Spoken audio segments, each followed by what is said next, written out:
ইংরাজি 1884 সালে 21শে সেপ্টেম্বর রঙ্গমঞ্চের ইতিহাসে একটি স্মরণীয় দিন। বিডন স্ট্রিটের স্টার থিয়েটার তখন গিরিশচন্দ্রের চৈতন্যলীলা নাটক অভিনীত হচ্ছে। নাটকটির খ্যাতি শহরে আলোড়ন সৃষ্টি করেছে এবং তা শহর কলকাতার গণ্ডি ছাড়িয়ে সারা বাংলাদেশে পরিব্যাপ্ত হয়েছে।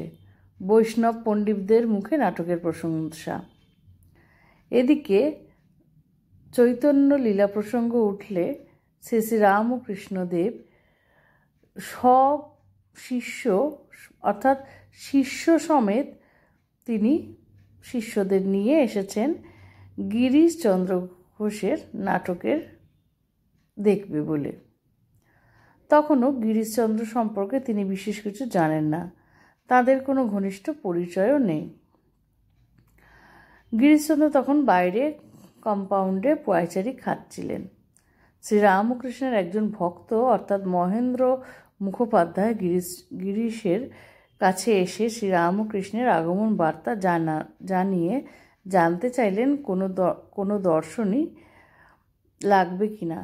গিরিশচন্দ্র সামান্যক্ষণ চিন্তা করে জবাব দিলেন, ওর টিকিট লাগবে না, কিন্তু সঙ্গে যারা এসেছে তাদের লাগবে।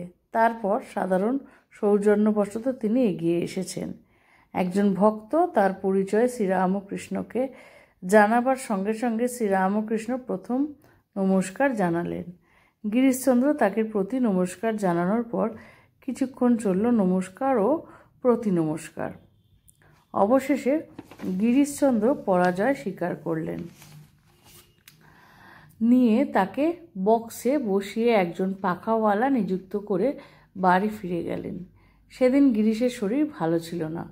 অভিনয় চলার সময় এবং তার পরবর্তী ঘটনার সময় তিনি অনুপস্থিত। এক সময় অভিনয় শেষ হলো। ভাবাবিষ্ট শ্রী শ্রী রামকৃষ্ণ অফিস ঘরে এসে বসলেন। চৈতন্যের ভূমিকায় অভিনেত্রী বিনোদিনী দাসী লিখেছেন, অভিনয় কার্য শেষ হইলে আমি শ্রীচরণ দর্শনের জন্য যখন অফিস ঘরে তাহার চরণ সমীপে উপস্থিত হইলাম, তিনি প্রসন্ন বদনে উঠিয়া নাচিতে নাচিতে বললেন, হরিগুরু গুরু হরি, বলো মা, হরিগুরু গুরু হরি।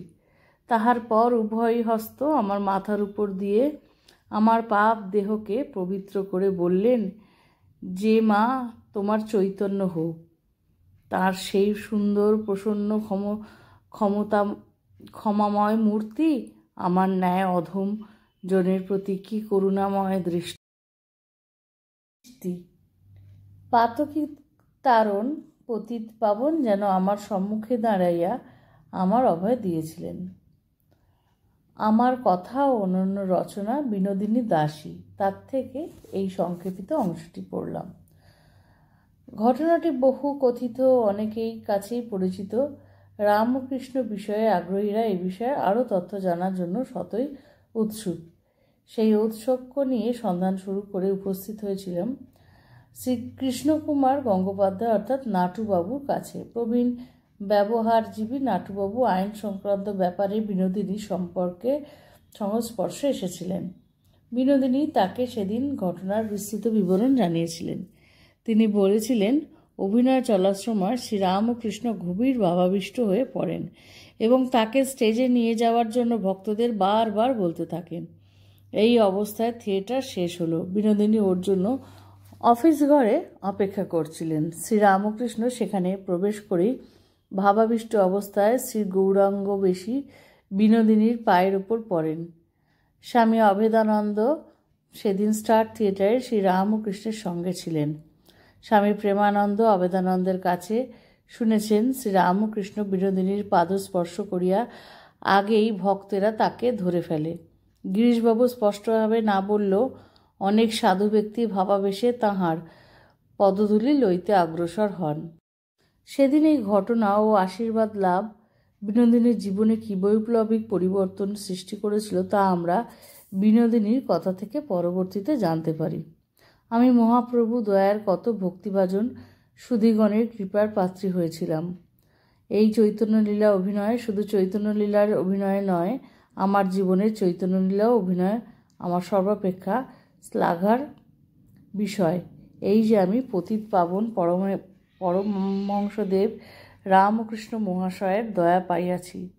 জগৎ যদি আমায় ঘৃণার চোখে দেখেন, তাতেও আমি ক্ষতি বিবেচনা করি না, কেননা আমি জানি যে পরমারাধ্য পরম পূজনীয় শ্রী রামকৃষ্ণ পরমহংসদেব আমাকে কৃপা করেছেন।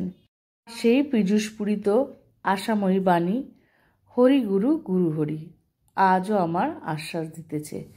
যখন অসহনীয় হৃদয় ভারে অবসন্ন হয়ে পড়ি, ঠিক তখনই ওই ঠাকুরের কথা তার জীবনে সেই ঝড় থেকে তাকে শান্ত করে।